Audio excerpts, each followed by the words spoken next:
davasının hakimiyet davası, liderlik davası yok, Azerbaycan davası olduğunu dedi. Resulzade eğer isteseydi, yani ona olunan teklifleri kabul etseydi, hatta Azerbaycan Sovet Respublikası'nın da rəhbəri olabilir. Sonraki merhalelerde onun öz kitabında, yani İhtilal Xatirələri adlı əsəri var.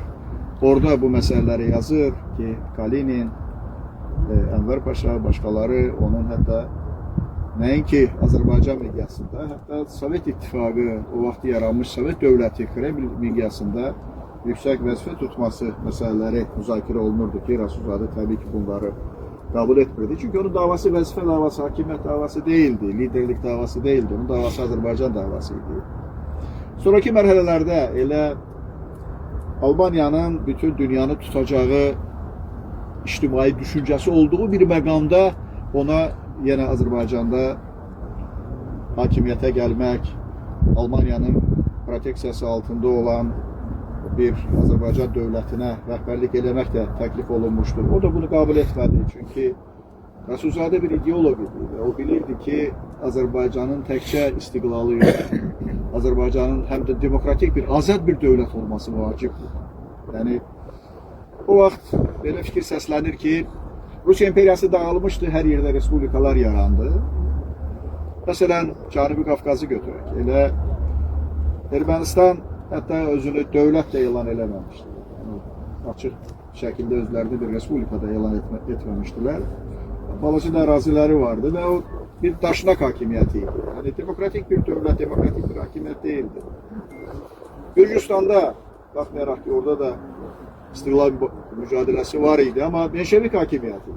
Yəni, demokratik bir hakimiyyət değildi. Yəni, Bolşeviklər, Menşeviklər, yəni orada da bir Sovet hakimiyyəti hansı bir başka forması kurulmuştu. Ama yegane dövlət Azərbaycan idi ki, orada təkcə müstəqil bir dövlət yox. Yəni, Cənubi Qafqazın əksər ərazilərində 114.000 kvadrat kilometr ərazidə yalnız müstəqil dövlət yox, həm də azad dövlət, demokratik dövlət yaranmışdı. Resulzade, Necmi xanım burada çox yaxşı qeyd elədi. Yəni, Resulzade, məsələn, jurnalist kimi çok möhtəşəm bir jurnalist idi. Bir çox qəzetlər yaratmışdı, Azərbaycanda bir çox qəzetlər yarattı. Sonra getdi, İran mətbuatının, inqilabi mətbuatının banilərindən biri oldu, İranda olduğu kısa müddətdə baxmayaraq ki, çox gənc yaşlarında oraya getmişdi. Türkiye'de, Polşa'da, Avropada qəzetlər buraxdı hakimiyyətdən getdikdən sonra, Sovet hakimiyyəti Azərbaycanda qurulduktan sonra. Yəni, bütün dövrlərdə o Azərbaycan uğrunda mücadelesini bir an belə dayandırmadı.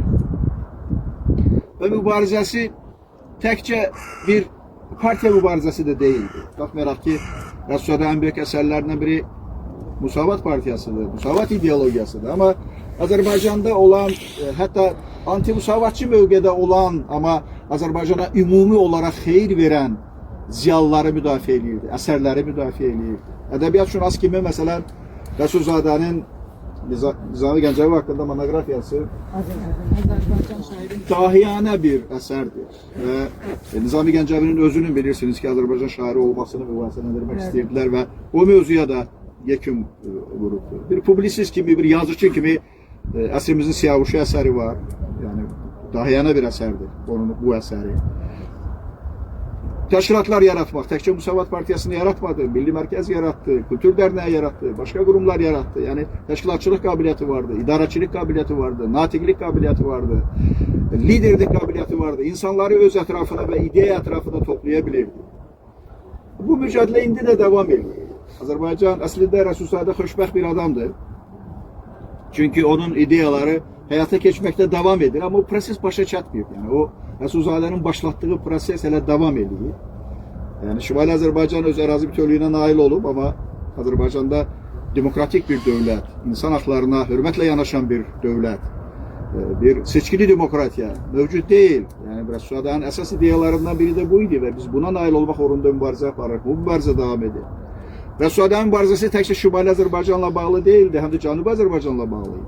İndi bilirsiniz ki, Cənubi Azərbaycanda milli məfkurənin bir oyanışı prosesi gedir və orada gelen ümumi prosesler yakın zamanlarda orada büyük bir tarixi hadisələrin baş verməsi ehtimalları var. Rəsulzadə ideolog kimi dahi bir ideoloq idi. Müsavatçılıq ideologiyasına alternativ ideologiyalar çox axtarıldı. 70 il Sovet ideologiyasını insanların beynine yeritmeye çalıştılar. Bu alınmadı. Sonraki mərhələlərdə xatırlayırsınız 90-cı illərdə Elçibəy hakimiyyəti devrildikdən sonra Azərbaycanda bir ideologiya axtarışı başlanmışdı. Azərbaycan ideologiyasını ortalığa qoymaq istəyirdilər. Çox getdilər, çox axtardılar, çox ideologiyalar irəli sürdülər. Axırda Azərbaycançılığa qayıtdılar ki, Azərbaycançılıq da elə müsavatçılıq ideologiyasının tərkib hissəsində olan bir ideyadır. Yəni bu baxımdan Məhəmməd Əmin Rəsulzadə doğrudan da xoşbəxt bir adamdır ki, onun başlatdığı yol, onun mübarizəsi, onun həyatı, onun əzimkarlığı, fədakarlığı boşa getməyibdir. Yəni böyük bir millətin, nəhəng bir millətin, möhtəşəm bir millətin ümumi ideoloji siyasi xəttinin başlanğıcı Rəsulzadə ilə başlayır. Onun adı ilə bağlıdır. Onun adı ilə bağlı olacaq. İndi Rəsulzadənin adına universitet olmasa da, Rəsulzadənin adına böyük prospektlər olmasa da, Rəsulzadənin abidələri hər yerdə ucaldılmasa da, Rəsulzadənin doğum günü ümummilli bir bayram kimi ölkənin hər yerində bütün Azərbaycanlılar tərəfindən təntənəli şəkildə qeyd olunmasa da, bugün də sorğu keçirsək və bütün dövrlərin ən nüfuzlu şəxsiyyəti kimdir sualını dünyanın hər yerində yaşayan Azərbaycanlılara versək, Məhəmməd Əmin Rəsulzadə yenə onda olacaq. Yəni bu baxımdan çox işlənmiş ifadəni burada təkrar eləmək istəyirəm. Rəsulzadənin abidəsi Azərbaycan xalqının, Azərbaycan gəncliyinin ürəyindədir, qəlbindədir. Allah rəhmət eləsin. Amin.